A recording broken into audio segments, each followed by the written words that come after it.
Hi friends, ഞാൻ പ്രബിൻ. ഇന്ന് ഞാൻ ആശുപത്രി വന്നിരിക്കുകയാണ് ഹീമോ എടുക്കാൻ. ഇതാ ഞാൻ വൈകിട്ടായതുകൊണ്ട് ചായ കുടിച്ചുകൊണ്ടിരിക്കുകയാണ്. ഇതാ പലഹാരം കഴിച്ചുകൊണ്ടിരിക്കുന്നു. ഇനി 5 മണിക്ക് ഇത് ഇഞ്ചക്ഷൻ എടുക്കാറുണ്ട്. അതെടുത്തിട്ട് ഇനി ഞങ്ങൾ വീട്ടിൽ പോകുന്നു. ഇതാണ് ഞാൻ പറഞ്ഞ ആശുപത്രി. ഇതാണ് തിരുവനന്തപുരം RCC ഹോസ്പിറ്റല്.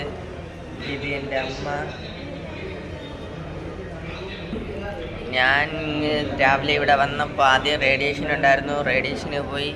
പിന്നീട് ഹീമോ വാർഡിൽ പോയി ഹീമോ എടുത്തപ്പോൾ ആദ്യം 2 പ്രാവശ്യം കയ്യിൽ സൂചി കുത്തി, കിട്ടിയില്ല. പിന്നീടാണ് ഇപ്പോഴത്തെ കയ്യിൽ കുത്തി ഒരു തന്നെ കിട്ടിയത്. ഇപ്പോൾ ആദ്യം ഇഞ്ചക്ഷൻ എടുത്തപ്പോൾ ഞാൻ ഛർദ്ദിച്ചു. ഇപ്പോൾ കുഴപ്പമില്ല, തലകറക്കമൊക്കെ ഉണ്ടായിരുന്നു.